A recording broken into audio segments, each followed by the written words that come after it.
What's up everybody, thanks for tuning in to another Datsun video. Today we are working on the Datsun 521 and I'm going to be relocating the battery into the bed of the truck. I'm still moving forward with getting the SR20 to put in here, but for now I just wanted to go ahead and take the time to first of all move the battery out of the way so that it cleans up the engine bay a little bit and start going through all of the wires that are in here.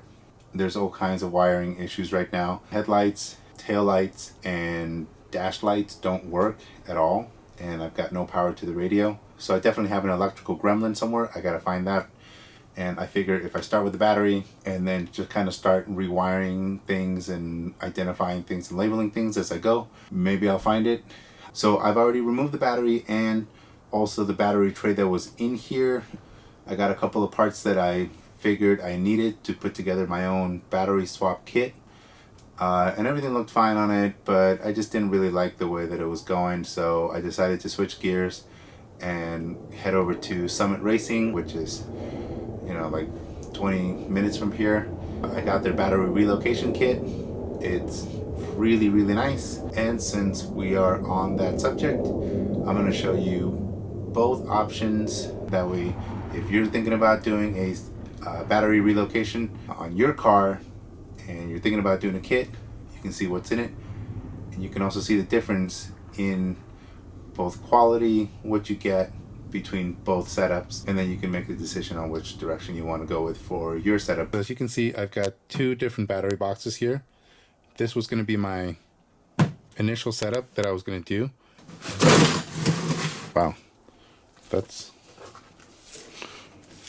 frozen solid. We've had a couple of pretty crazy storms come through. Here, I'll show you guys how much snow we're getting right now. I'm gonna try to get as much work done even though it's kind of cold out here. Anyway, I'm not gonna say where I bought it from, but you can take a look at that and figure it out. It seems fine, it seems pretty sturdy, but one thing that bothered me was the way that it clamps down. See, this side really, I mean, it really doesn't take much. I'm trying to get a good angle here. It's not the most secure. It's a little flimsy. Right, look at that. It's not too bad, but I mean, it'll do the job. There's nothing wrong with it. It did come with some straps to strap down the battery. I bought some battery cables to go with it. There's that one. And then here's the positive. And it just didn't really seem like that great of a setup. So I decided to go with this guy, which I got from Summit Racing. And you can just tell right off the bat that the quality is better. This one, it's a little, got a little flex, but not really a lot.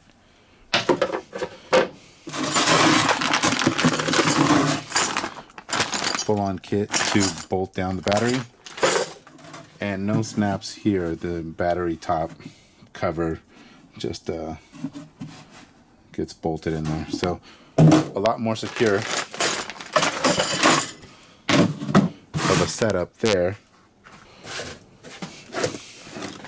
And it comes with all your little battery terminals, some terminal covers, and of course you've got your ground and this bad boy, which when you look at the quality, you kind of get what you pay for. And although there's nothing wrong with this right here, just look at the difference in the gauges. Right. Price-wise, this was obviously cheaper, much more affordable, totally fine. I can't remember the prices off the top of my head, but when I go through and edit the videos, I will place them around here somewhere, so that way you guys know basically kind of the difference in price and what you get. Like I said, both setups seem fine, but I'm going to go with this guy. So really now all I have to do is just start putting wires in place. Let's get started.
Alrighty, the battery is in.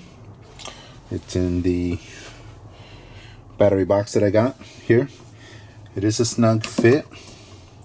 You can see it's definitely a snug fit.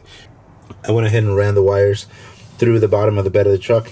There were some holes already here, and so I just went ahead and widened them out a little bit so that the wires would fit. I didn't want to drill any more holes than absolutely necessary on the truck, so I'm just going through and utilizing everything that I can that's already there. The kit did come with some rubber seals that I can put here so that the metal isn't cutting into the wire, so I'm gonna have to definitely install that here as soon as I can. Here I went ahead and ran the wire through existing holes that are here on the mounts, and I went ahead and grounded the ground to the frame of the truck, so that's already squared away. I need to go through and tuck some of this wire because I have a little bit of excess wire. I gave myself a little extra just in case I want to move the battery around in the back. And finally, went ahead and attached it to the starter, which is where it normally goes. And I went through and reattached all the other wires that were already there in the same order. That way I'm not messing around and causing more problems for myself than I already have. So now that that's all squared away, let's go ahead and fire it up. Okay. Hold on to your butts. Come on.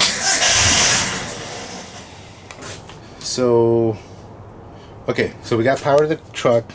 The engine is turning over, but it's been sitting around for a while. So that means it needs a little bit of help. I got a fresh battery in there. That should help. But I'm going to go ahead and put a little bit of gas into the carburetor to help it fire up. We got to get some fuel in the lines first, and then I think we should be okay.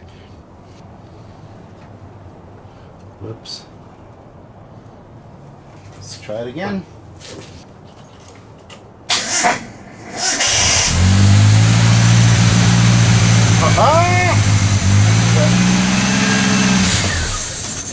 No.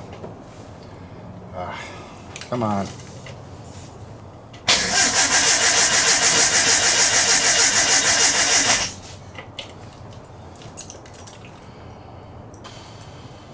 Well, it definitely has power.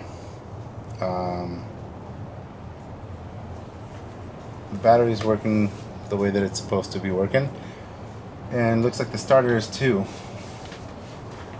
However, it seems like we have another problem. I think it's with the fuel line. Let me check something real quick.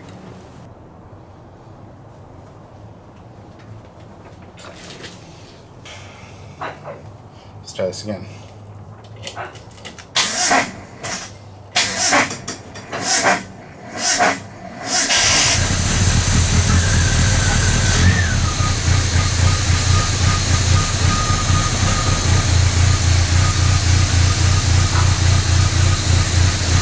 Good, sounds good.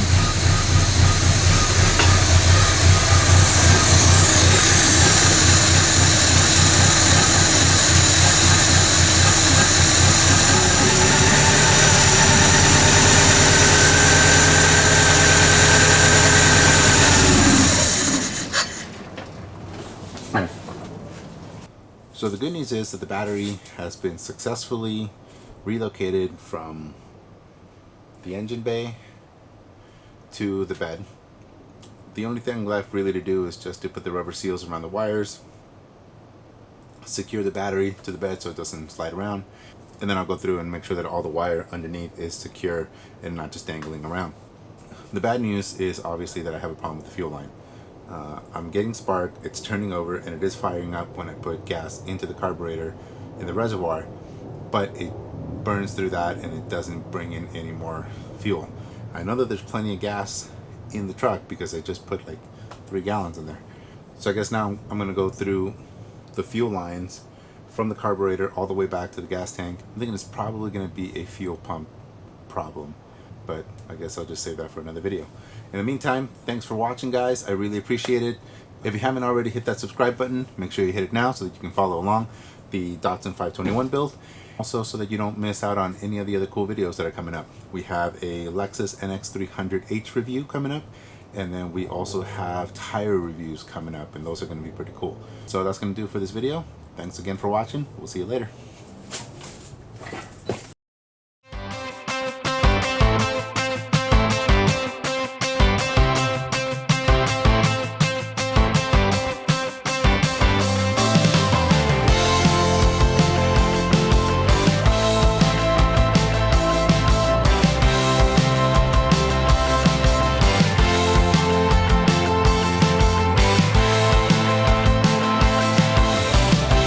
Yeah, no, you're terrible. You're the worst dog ever, but come on.